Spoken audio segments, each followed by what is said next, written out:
214. Diagram batang daun.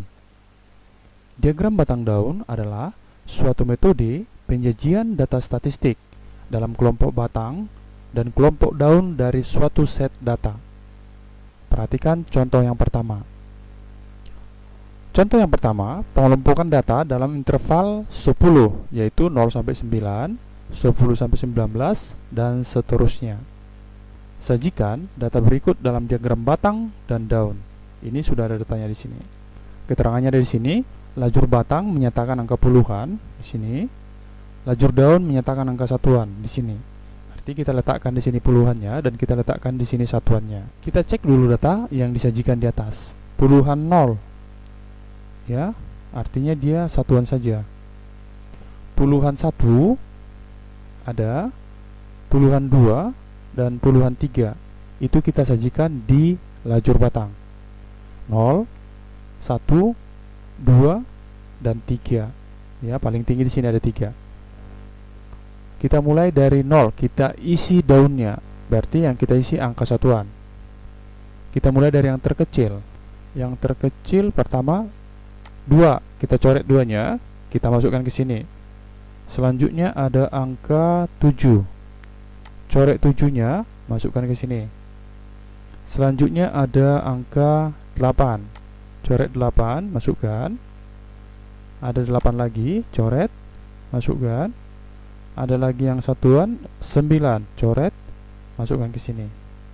Jadi untuk 0 sudah selesai. Lanjut ke yang puluhan 1. 15, 12, 18, 11. Kita mulai dari yang terkecil. 11, satuannya 1.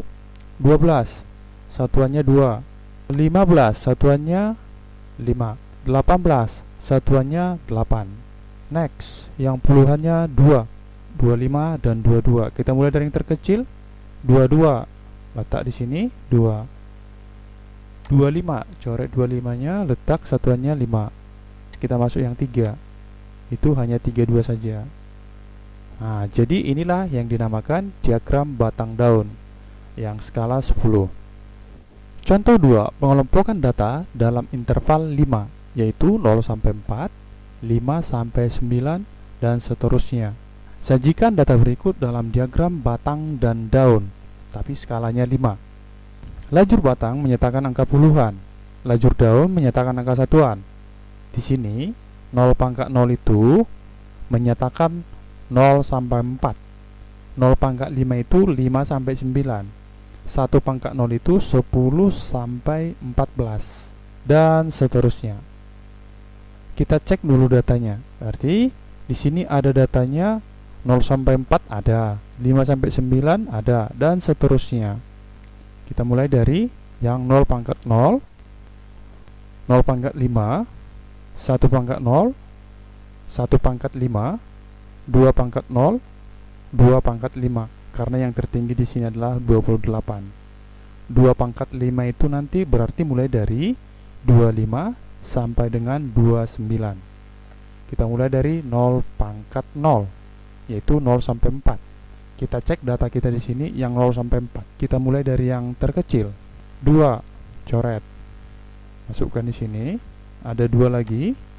Coret. 4. Coret 4, masukkan ke sini. Yang 0 sampai 4 sudah habis. Kita lanjut 5 sampai 9. Kita mulai dari angka yang terkecil. 5 tidak ada, 6 tidak ada, langsung ke 7. 7. Coret 7-nya, masukkan. Masukkan 8. Coret 8, 8. Ada lagi 8, coret, masukkan. Ada 9, coret 9, masukkan ke sini. 5 sampai 9 sudah habis. 10 sampai 14. Ya, kita mulai dari yang terkecil. Coret 11, masukkan satuannya. Coret 12, masukkan satuannya. Coret 14, masukkan satuannya. Next, 1 pangkat 5, yaitu 15 sampai 19. Coret 15, masukkan. Coret 17, masukkan satuannya. 18 ada, coret 18, masukkan satuannya. Coret 19, masukkan satuannya. Next, 2 pangkat 0. Kita mulai dari yang terkecil. Di sini ada 20, coret 20, masukkan satuannya 0. Coret 22, masukkan satuannya 2. Coret 24, masukkan satuannya 4. Selanjutnya 2 pangkat 5, yaitu dari 25 sampai dengan 29. Coret 25, masukkan satuannya 5. Coret 26, masukkan satuannya 6. Coret 28, masukkan satuannya 8. Ya, jadi datanya sudah masuk semua. Seperti itu caranya membuat diagram batang daun skala 5. Contoh 3. Kelompokkan kedua set data berikut ini menggunakan diagram batang daun. Di sini ada 2 set data, ini yang mau kita kelompokkan menggunakan diagram batang daun. Kedua set di atas dapat digabung pada batang yang sama. Perhatikan, ini dia. Jadi kita buat di satu batang saja. Perhatikan yang data A dan data B untuk puluhannya, untuk kita isi di batangnya. 22, 17, 18, 35, 50, 56. 32, 35, 8. Berarti di sini ada puluhannya yang 0. Ada puluhannya 1, ada puluhannya yang 2, 3, 4, dan 5 yang paling maksimal, 56. Kita mulai dari puluhan 0. Kita akan cek dari data A 0, yang data B di sini ada angka 8. Coret 8, masukkan di sini karena dia ada di B. Next, untuk puluhan 1 kita coret 17, kita masukkan 7 di A ya. Ada 18, kita coret satuannya 8, kita masukkan di sini di A. Di B tidak ada yang bernilai puluhan 1. Next, untuk puluhan 2 di data A ada 22, coret 22, kita masukkan satuannya 2.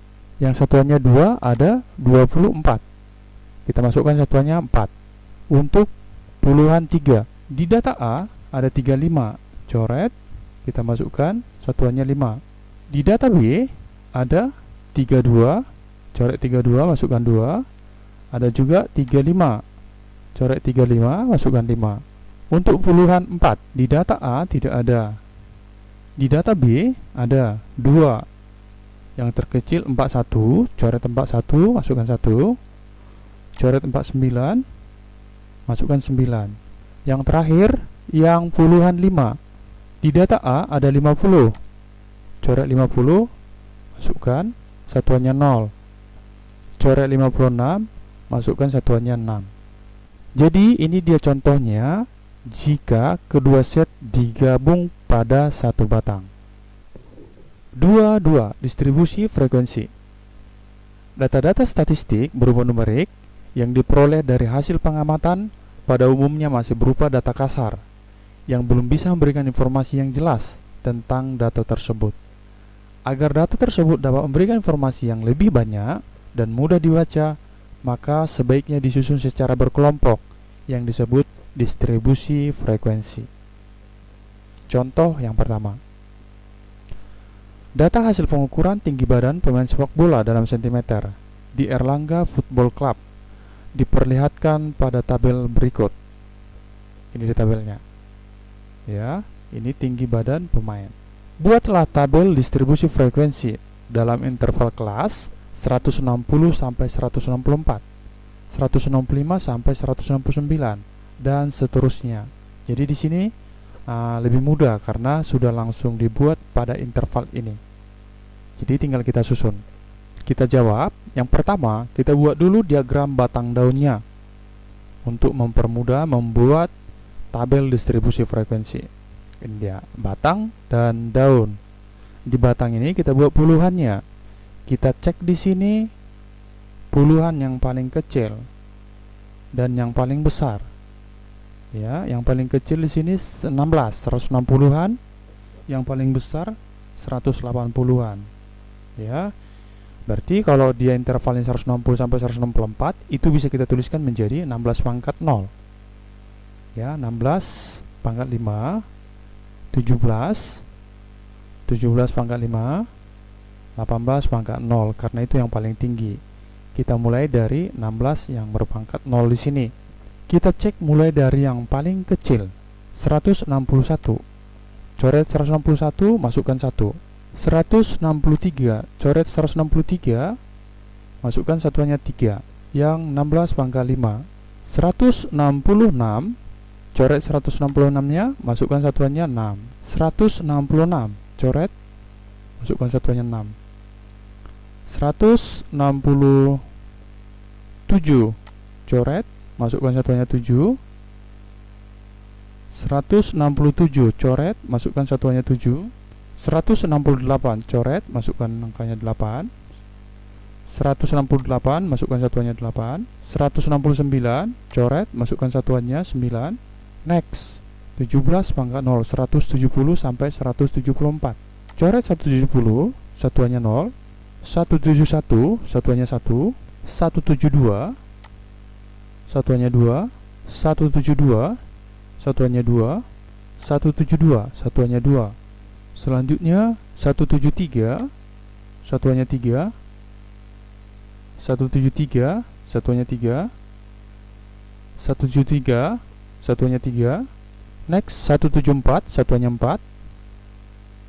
174, satuannya 4. 17 berpangkat 5, 175 sampai 179. 175, satuannya 5. Coret 175, satuannya 5. Next, 176, satuannya 6. 176, satuannya 6. 176, satuannya 6. Next, 177, satuannya 7. 177, satuannya 7. Next, 178, satuannya 8. Yang terakhir, 180 sampai 184. 180, satuannya 0. 181, satuannya 1. 183, satuannya 3. Oke, jadi sudah habis semua. Sudah lengkap datanya, batang dan daun. Jadi ini bisa kita tuliskan dalam tabel distribusi frekuensi. Untuk menuliskannya, yang pertama kita buat dia interval dan frekuensi. Ini tadi 160 sampai 164. Frekuensinya ada 1 dan 3, yaitu 2. Yang ini 165 sampai 169. Frekuensinya ada 1, 2, 3, 4, 5, 6, 7. Kita buat sini 7. 170 sampai 174. Frekuensinya ada 1, 2, 3, 4, 5, 6, 7, 8, 9, 10. Frekuensi 175 sampai 179. 1, 2, 3, 4, 5, 6, 7, 8. Yang terakhir frekuensi 180 sampai 184. 1, 2, 3. Ada 3. Jadi seperti itu cara membuat tabel distribusi frekuensi.